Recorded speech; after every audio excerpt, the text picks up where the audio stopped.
Hey guys, welcome to a brand new video. So today's video is the match preview of Liverpool versus Fulham, which is happening tomorrow, Saturday at 5:30. And I am back doing match previews, match reviews, player ratings to all Fulham matches, other content around football. I'm going to be covering the women's team. I'm going to be covering news around Fulham, news around the World Cup, news around football, tier lists. So yeah, let's get into this.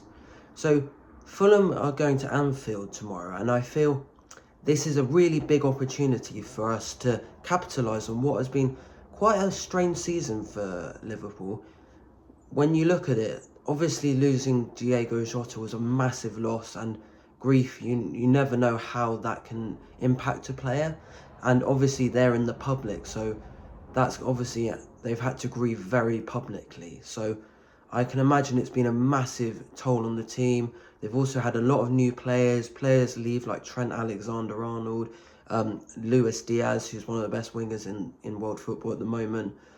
And then they've had new players like Florian Wirtz, Ekitike, and players like that. And I think a mixture of that has really impacted their season. Some of their players have got a bit older, but we didn't think, going into the season, a lot of people were like, oh, Liverpool could win it again or maybe come top three. It really hasn't been that good from them. Even though they're in the top five, top six, they've just been really mega inconsistent. And whenever they go one down, it looks like they don't know how to recover from that. And I think that that's been ultimately the biggest problem for them, is their confidence and belief whenever they go 1-0 down. It doesn't look like last season.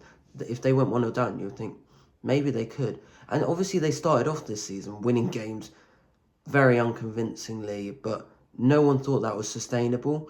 And I think that, yeah, it's been a hard season for them. Now, they're still in the Champions League, but they just did not look at it. No shots on target, looked very lethargic, and it looked like PSG could score at will any time they went forward.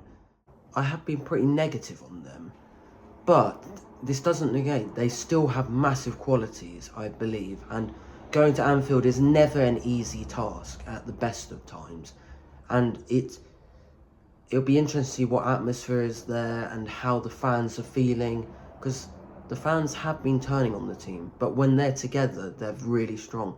I think on form, Florian Wirtz is very good. I think they've got Isak back, so maybe they have a more of a focal point up front. And yeah, I think on transition, they can look very strong. They've got a good passing range, and I think that they can do it. And we have seen spells this season where they've looked pretty good, looked like one of the best teams in the league. So it's just hard to judge what will come, and I don't know if they'll be more focusing on that PSG game. They are still in it, 2-0 down. They could, so it'll be interesting to see what lineup they go with.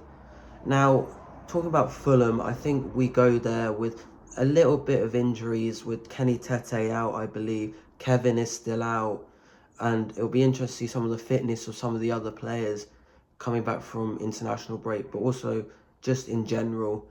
It's been a long time since we played, so it's hard to know what Fulham will turn up, and we haven't won at Anfield since, I think, 2021, but like, I don't think we haven't won with fans for ages, and it's a hoodoo going there. Whether they're in good or bad form, we haven't been very good up there, and if we really want to get to Europe, we have to be getting at least a point out of this game, and that's not going to be easy, but if we make a fast start, I think we have a massive opportunity to do that, and that is going to be the key, to see how we start the game, because that will really show where Fulham are at. Now I'm going to do my predicted 11.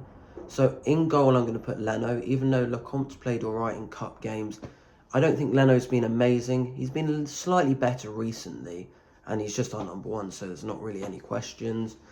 Right back, I will do not Kenny Tete, I meant Timothy Castagna, because Kenny Tete is injured. Such a shame. Timothy Castagna isn't as good 1v1 defence, and isn't as good going forward, but he still is a capable player, so hopefully he can do something.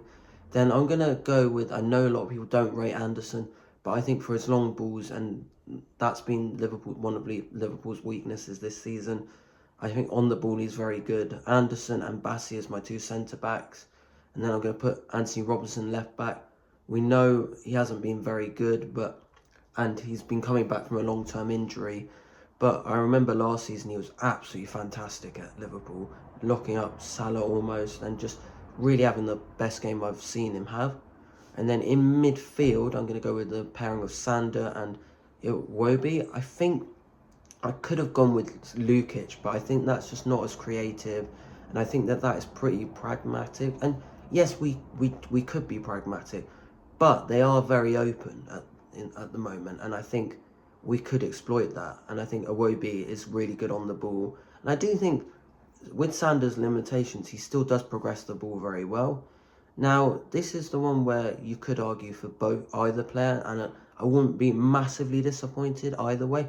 But I've gone with Smith Rowe in the 10. I think Smith Rowe just offers slightly more creativity and slightly more pressing than Josh King, and slightly just more physical. But I wouldn't be against Josh King coming back in, and because he scored in his last game and he had a man of the match performance to the under-21, so he'll have a lot of confidence going into the game.